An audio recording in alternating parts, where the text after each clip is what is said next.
So for a long time now, I've wanted to do a deep dive into why every single chain restaurant, without exception, has become terrible in recent years. And after I ordered a pizza a few days ago, pizza that tasted just like every other pizza from Domino's, Pizza Hut, Papa John's, Little Caesars, and so on, I decided this investigation simply could not wait any longer. Something is causing the quality of prepared food to decline in a very noticeable and frankly kind of disgusting fashion. So what is it? And this is a question that matters, and not just because it's annoying that every chain restaurant in the country serves inedible slop. It matters because most Americans have a general sense that the general quality of everything has declined across the board. And as quality declines, quality of life declines. So why is that happening? I mean, what is going on? Is it even true that it's actually happening, or are we all just being nostalgic for it? Do we have rose-colored glasses about the past? Well, it is true. And so we're going to focus just on the issue of restaurants here. The very first answer that you'll hear if you ask around on social media, well, they'll say, well, of course, capitalism is the culprit. Specifically, it's the private equity companies who are purchasing beloved brands and then slowly strip mining them to extract every last dollar of available profit until nothing is left. And therefore, we need to abolish the banks and all the investment companies and the concept of money itself and immediately adopt socialism. Because in socialist countries, they have really good food. They're known for that. That's kind of the consensus at this point. But there are a couple of problems with the consensus. First of all, the decline I'm talking about is a relatively recent phenomenon, but we've had capitalism in this country for a long time, as you may have noticed, and private equity is nothing new either. In 1992, a private equity firm invested hundreds of millions of dollars in the parent company of Denny's and Hardee's. Domino's sold off to Bain Capital in 1998. A consortium, including Goldman Sachs, bought Burger King more than 2 decades ago in 2002. The Carlyle Group took over Dunkin' Donuts and Baskin-Robbins in 2005. So there's nothing new about private equity getting involved in the restaurant business. And for the record, despite all these acquisitions, most restaurants still are not owned by private equity. Most are part of large organizations that are publicly traded. And then a few restaurants like In-N-Out and Little Caesars are family owned. But even if private equity controlled most restaurants, the logic still doesn't really work. Private equity refers to investors who purchase a company or a large stake in it in one of two scenarios. Either the target company is rapidly growing and private equity wants to bet on its future success and a potential IPO so they can profit, or more commonly, the target company is struggling and desperately needs a cash infusion or else it will fail. And private equity thinks they can turn the company around and then sell it for a profit. So they buy it for a relatively low price in the hopes that it will one day be worth much more. In both of these scenarios, the private equity company has a financial incentive for the company to succeed. What private equity is looking for in the ideal scenario is to create a cash cow that prints money over the long term. That's what happened with Arby's back in 2011. Arby's is one of the only good fast food restaurants in existence at this point, for my money. But 15 years ago, it was losing tens of millions of dollars a year. They were a punchline on late night television. Rather than go out of business, they sold to Rourke Capital, and Rourke immediately took action, saved the company. They introduced the "We've Got the Meats" ad slogan, moved away from any attempt at appealing to health-conscious consumers, cleaned up many of the stores, introduced new partnerships, including with Buffalo Wild Wings. In the end, it worked. Arby's is in a much more sustainable position than it was back in 2011. Now, again, there are many legitimate complaints about private equity and their role in degrading the restaurant industry, because that is happening. We'll get into that in a second.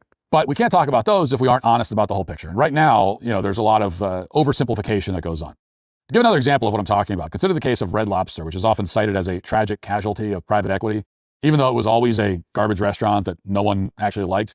Here's how CNBC covered the restaurant's fate in a video entitled "How Private Equity is Behind Red Lobster and TGI Fridays Bankruptcies." Watch. TGI Fridays prepares to file for bankruptcy. A group of investors are going to be acquiring the restaurant chain by the end of the month. As soon as Mother's Day was done, they shut the doors and didn't tell anybody. 2024 was a tough year for the restaurant industry. Over 200 restaurant and bar companies filed for bankruptcy, the most in at least a decade, including in 2020. 21 were chains, and of those, 10 were backed by private equity. The most notable were two of America's biggest casual dining restaurants, Red Lobster and TGI Fridays. Companies that are owned by private equity firms are significantly more likely to go bankrupt. This is a true statement, but it's misleading. And it's true that companies that are backed by private equity are more likely to fail. But that's a bit like saying a patient who sees a highly experienced cancer surgeon is more likely to die. In the case of private equity, they often swoop in when a company is dying anyway, because the company is extremely cheap to acquire at that point. And therefore, we don't learn anything simply from the fact that private equity got involved. So what happened specifically with Red Lobster, as you may remember, there were a lot of claims that their unlimited shrimp promotion had bankrupted them, but that wasn't true. It only cost them about $11 million in total, which wasn't much compared to their overall annual profits. The real story is more complicated. Darden Restaurants, which also owns Olive Garden, owned Red Lobster before it was taken over by Golden Gate Capital in 2014. The reason Darden put Red Lobster up for sale is that customers were falling off substantially. The restaurant's earnings had dropped by more than 25% in just 1 year, in part because customers were going to fast casual places like Chipotle instead. People were not clamoring for Red Lobster, so the company suffered a catastrophic drop in profits. The trajectory was not sustainable. Imagine if you owned a stock that dropped 25% in 1 year with no end in sight. You'd probably be looking to sell to stem your losses. So Darden sold off Red Lobster to a private equity company that was willing to catch a falling knife, so to speak, and there was indeed a willing buyer. And for more than $2 billion, Golden Gate Capital bought a fixer-upper company that was only making around $100 million a year and dropping. Now, to mitigate their risk, Golden Gate Capital sold much of the land the Red Lobster restaurants were occupying for a price of $1.5 billion, forced the restaurants to lease the property where they stood.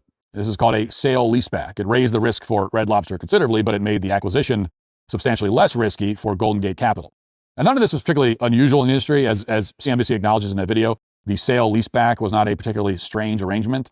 Plenty of companies do it, with or without the involvement of private equity. Watch. Red Lobster had to repay the debt from a buyout on top of rent. In 2020, Golden Gate Capital sold its remaining equity stake in Red Lobster to a consortium comprised of publicly traded seafood supplier Thai Union, who already had a 25% stake in the chain. At the time, Red Lobster had a $380 million loan that was due summer 2021. It later refinanced, but pandemic restrictions and rising interest rates further contributed to the seafood chain's downfall. In May 2024, the month it filed for bankruptcy, almost half of its bills were at least 91 days late, according to CreditSafe. There are a lot of moving parts. There are a lot of pieces to the puzzle. It is not just black and white that sale leasebacks always result in problems, but they often do. So Red Lobster was really in a vise. And that is, I think, central to the reason why it failed. It's important to note that there are also cases where a company will sell its real estate in a sale leaseback deal without the backing of private equity. Burger chain Red Robin, for example, sold nearly 30 restaurants for $84 million using the strategy over the course of 3 deals as part of a turnaround plan. So this is the reality of what happened to Red Lobster and many companies like it. It was a struggling company. COVID lockdowns hit. Interest rates increased. Competition went up. Everything that could have gone wrong in the end did go wrong. And against this backdrop, a private equity company took over, executed a very risky all-or-nothing strategy called a sale leaseback in order to recoup some of the investment, and due to very unfortunate economic conditions, ultimately made an already terrible situation even worse. So here's the key point. Private equity companies and major corporations are not going to intentionally destroy their own investments, just from a business standpoint that makes no sense, but they are doing their best to degrade quality as low as it can possibly go before too many consumers notice and flee the brand. So that is happening. They're trying to find that sweet spot because the goal of private equity is to expand the brand as much as they possibly can. And when you're scaling up, every dollar that you save is very important. Now, one issue with this approach is that in many cases, private equity companies and large conglomerates don't really understand or appreciate their own products. After all, they're large institutions that own a large portfolio. Take Jimmy John's, for example. They had an owner named Jimmy John, that was his name, who was obsessed with sandwiches to an almost pathological degree. And when you got a guy who owns the place and he loves what he does and he loves the product, you're going to end up with a good product. Well, then private equity took over. And their primary interest was cutting costs and pushing out all kinds of marketing gimmicks and ridiculous sandwiches like the Pickle Witch, which is an abomination, that are intended to go viral. And if you've used their app, you know exactly what I'm talking about. They've made a simple sandwich as tacky and annoying as they possibly can.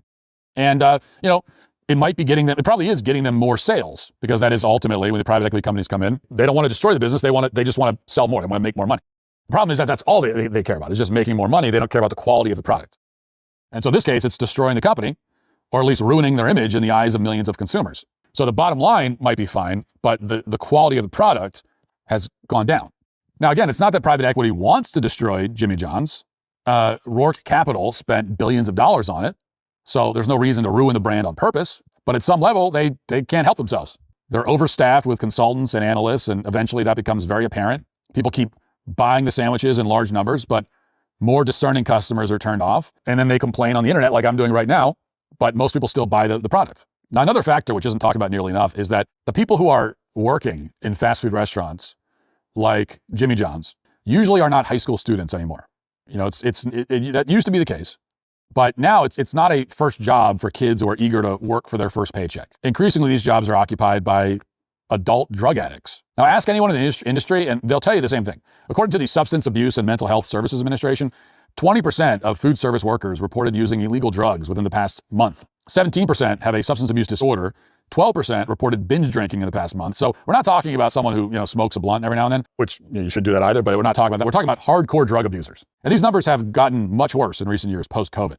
According to Quest Diagnostics, quote, substance abuse soared last year among restaurant and hotel employees, with the proportion of workers failing drug tests jumping to 12.9%.